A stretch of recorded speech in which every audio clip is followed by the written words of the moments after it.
안녕하십니까, 세피디TV입니다.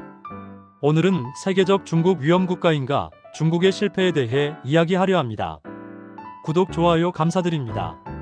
중국은 거의 모든 미래 보고서에서 인구가 최대 국가이고 인구가 경제력이라며 N51의 자리를 2050년, 2070년에 굳건히 이루어갈 것이라고 보고하고 있다. 이런 N51 중국에 대해서 이야기하는 시간을 갖고자 한다. 2025년 현재는 미국이 지일 국가이고 지위가 중국이다. 중국은 과거에서부터 보면 유교를 비롯한 여러 문명의 발생지 역할을 한 것은 사실이다. 하지만 중국은 근대시에서 마르크스, 유물사관의 공산주의를 채택한 국가가 되어 서방과의 교류가 단절되다시피 하였다. 최근 들어 활발한 교류가 있지만 경제적 교류에서도 저가공세로, 사실 각국마다 서로 공생하려는 분위기를 해치고 적대적인 태도가 주류가 되었다. 중국이 변하지 않으면 국제 무대에서 돈으로 흐름을 바꾸기는 쉽지 않다. 중국 내에서도 지역 간 갈등은 매우 심하다. 티베트의 문제, 내몽고의 문제도 매우 심각하다. 많은 미래학자들은 중국은 4개 혹은 5개 국가로 분열될 것으로 보고 있기도 하다. 세계적 중국 위험 국가인가 중국의 실패에 대해 심도 있게 살펴보겠습니다. 중국은 오랜 역사를 자랑하며 인구 대국으로서 세계적 영향력을 키워왔습니다. 그러나 이러한 성장은 불안정한 기반 위에 놓여 있다는 평가도 적지 않습니다. 저비용 노동력을 앞세운 경제 모델은 한계에 부딪히고 있으며 내부적으로는 심화하는 빈부격차와 지역 간 갈등, 소수민족 문제 등이 안정성을 위협하고 있습니다. 외교적으로도 주변국과의 갈등, 세계 각국과의 신뢰 부족으로 인해 고립의 위험에 처해 있습니다. 또한 경제적 및 정치적 중앙 집권 체제는 어느 순간 균열을 일으킬 가능성이 크며 많은 전문가들은 장기적으로 중국이 분열할 수 있다고 전망합니다. 이러한 문제들이 해결되지 않는다면 중국의 미래는 비관적일 수밖에 없을 것입니다.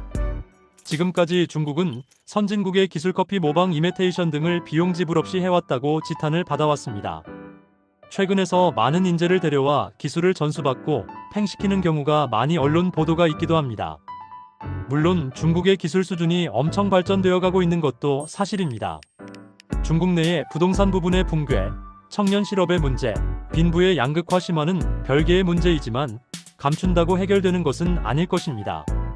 첨단적인 산업의 두각을 나타내는 분야도 최근 자주 보도가 되고 있습니다. 하지만 비관적인 흐름이 지속되고 있습니다. 지방정부의 부채는 더욱 아킬레스건이 될 것입니다. 세계적인 경제 대국으로 자리매김한 중국의 미래는 과연 밝은가 아니면 비관적인가에 대한 질문은 점점 더 중요해지고 있습니다.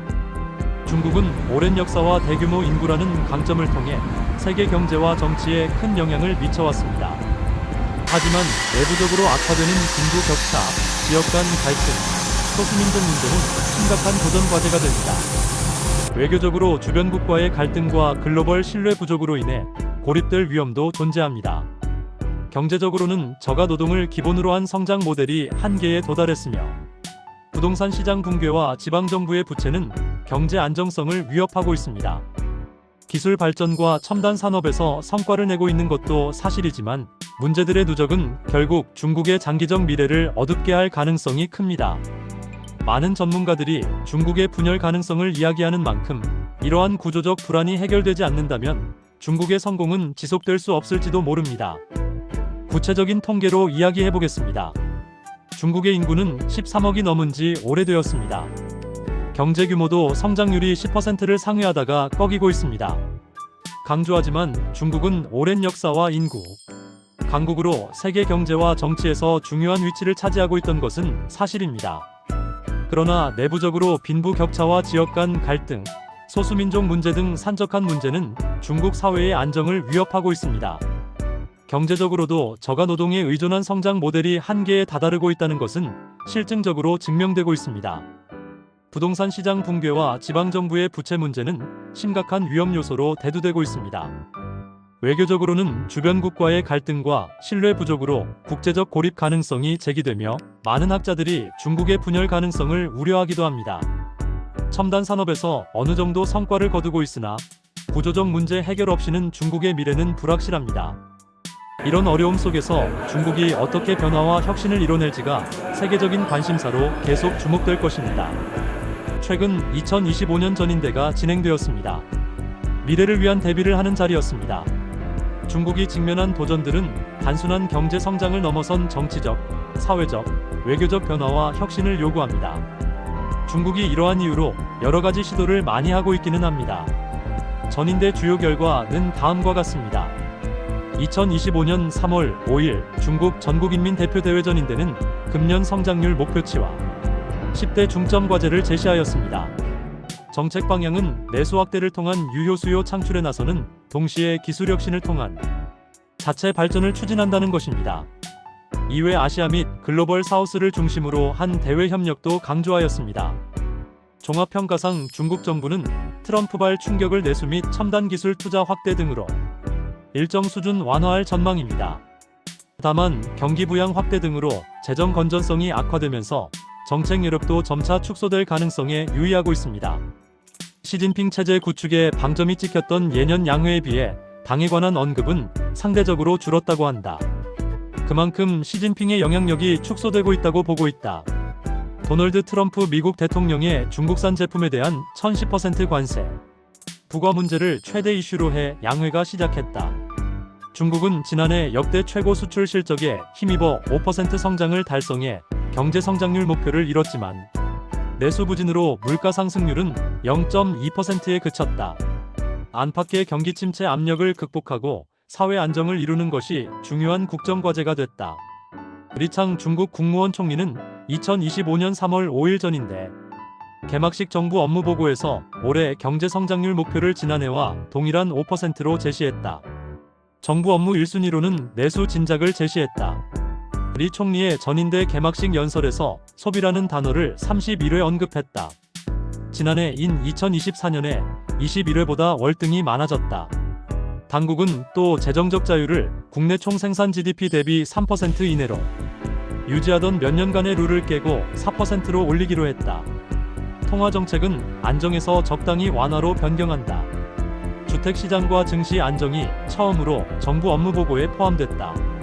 농촌 고령화 실업 문제에 대한 투자도 중요하게 논의됐다. 실업자에 대한 교육을 확대하고 플랫폼 노동자에게 사회보험을 확대하며 지역 이동 시에도 사회보장 혜택을 받을 수 있도록 제도를 개편하기로 했다. 기초양로연금도 인상한다. 중국 지도부가 미중 경쟁의 향방을 가른다고 인식하는 과학기술 투자는 올해도 강조됐다. 중앙정부의 R&D 예산으로 지난해보다 10% 증가한 3,981억 위안 약 80조 원을 편성했다. 지방정부 예산까지 합치면 R&D 투자는 80조 원보다 훨씬 많아진다. 당국은 과학기술 인재 양성, 사물에 인공지능 AI를 결합해 인간과 같은 소통 능력과 판단 능력을 갖춘 체화형 인베디드 AI, 6세대 이동통신, 휴머노이드 인간형 로봇, 바이오 양자 기술 등에 중점 투자할 방침이다. 철강석 유화학 등 전통산업 분야의 업그레이드에도 투자해 중견기업인 가젤 기업 육성에 적극 나서기로 했다. 올해는 2020년 제19차 당대회 5중전회에서 마련한 중기발전계획 14차 5개년 계획 2021만 2025년이 마무리되는 해이다. 중국 지도부는 15차 5개년 계획 2026만 2030년의 밑그림도 올해 준비할 것으로 예상된다. 성균 중국 연구소는 올해 양회 분석 특별 리포트에서 거시경제 안정화에 주력하면서 새로운 질적, 생산력의 바탕을 둔 첨단 산업 발전에 역량을 집중할 것으로 전망한다며 거시경제 건전화에만 치중하다. 제조업 경쟁력을 잃어버린 일본을 반면교사 삼는 전략이라고 설명했다. 다만 취약한 내수 기반이 중국의 산업 경쟁력과 국방력 강화를 근본적으로 제약할 수 있으며 수출 의존도가 높은 경제 구조에서 산업 자립을 추구하는 정책이 지속 가능하게 이어질 것인지는 불확실하다며 내수와 산업 경쟁력 간의 균형적 모색이 향후 중국 경제 정책의 핵심 과제로 대두될 것으로 보인다고 분석했다. 이상이 전인대 관련 언론 매체들의 논조이다. 성장률을 5%로 잡았다는 것이 눈에 띈다. 1대1로라는 글로벌적인 사업을 진행해왔습니다. 하지만 재원 문제 등 여러가지 문제가 나타나고 있습니다. 중국이 실패로 끝나지 않기 위해서는 본질적으로 인간의 삶 행복의 문제를 접근해야 한다. 중국은 오랜 역사와 방대한 인구를 바탕으로 세계적 영향력을 행사해왔지만 그 미래가 밝지만은 않다는 우려가 커지고 있습니다. 경제적 성장은 저가 노동을 기반으로 한 기존 모델이 한계에 봉착했고 부동산 붕괴와 지방정부 부채 등 구조적 문제가 심화하고 있습니다. 사회 내 빈부 격차와 지역 갈등, 소수민족 문제는 내부 안정을 위태롭게 하고 있으며 외교적으로는 주변국과의 갈등 및 신뢰 부족으로 고립의 위험이 존재합니다. 기술 혁신과 첨단 산업 육성에도 박차를 가하고 있지만 이러한 변화가 구조적 문제를 극복하는 데 충분할지는 미지수입니다. 전인대에서 내수 진작과 첨단 과학기술 투자 계획을 발표하며 미래를 대비하려는 시도가 이루어지고 있지만 전문가들은 중국의 경제 구조와 정치적 중앙 집권 체제의 균열 가능성을 우려하고 있습니다. 특히 중국의 지속 불가능한 산업 의존도, 인구 문제, 지역적 불협화음은 커지는 리스크로 작용하고 있으며 이에 대한 근본적인 해결책은 아직 나오지 않았습니다. 국제적 리더십을 목표로 했던 중국의 1대1로 전략도 많은 문제에 직면해 있기도 합니다. 일반적으로 2030년 중국의 경제, 사회, 산업 전망하는 작업을 해보겠습니다. 경제는 둔화 속 구조적 전환이 예견됩니다. 성장률 둔화 연평균 3% 정도로 과거에 비해 엄청 감소할 것으로 보입니다. 과거 7% 수준에 비해 엄청 축소됩니다. 소비 중심 전환 투자 수출 중심에서 소비 중심 경제로 변화. 부채 문제 부동산 부채 및 지방정부 부채 문제 지속됩니다. 위안화 국제화 디지털 위안화 도입 확대. 국제무역에서 위안화 사용 증가를 추구할 것입니다. 기술 자립 강화 반도체 AI 전기 차량자 컴퓨팅 등에서 독자적인 기술 개발 가속화 할 가능성이 있습니다. 사회 인구 구조 변화 및 도시화. 인구 감소 시작 2022년부터 인구 감소 시작 2030년까지 노동 연령 인구 감소 심화. 고령화 심화 60세 이상 인구 비중 증가. 사회복지 부담 확대. 도시화율 70% 이상 스마트시티 자율주행 교통 인프라 확대. 중산층 확대 사업 5억 명 수준의 중산층 형성. 소비시장 성장 지속. 산업 AI, 반도체, 전기차, 재생에너지 집중. 반도체 미국 제재 속에서 독자적인 반도체 공급망 구축 시도. 전기차 EV, BYD, CATL 등의 글로벌 시장 점유율 확대. AI 앤드 자동화 AI, 로봇 산업 주도, 스마트 팩토리 확산. 재생에너지 태양광 풍력 수소에너지 기술 발전 가속화. 다음은 2050년 중국의 경제, 사회, 산업 전망을 보겠습니다. 경제 선진국형 경제 구조 정착. GDP 세계 1위 가능성 미국과 격차 좁히며 GDP 세계 1위 가능 다만 성장률 둔화. 1인당 GDP 2만 3만 달러 중진국 함정 탈출 여부가 핵심. 위안화 국제 통화 가능성 달러 패권에 도전할 수준으로 확대 가능. 기술 초강대국화 반도체 AI 우주 기술 바이오에서 선도적 위치 확보 가능성. 사회 초고령화 사회와 도시 초집중. 인구 10억 명 이하 가능성 출산율 감소 지속. 일본보다 빠른 고령화. 도시화율 80% 이상 초대형 메가시티 중심 경제 구조.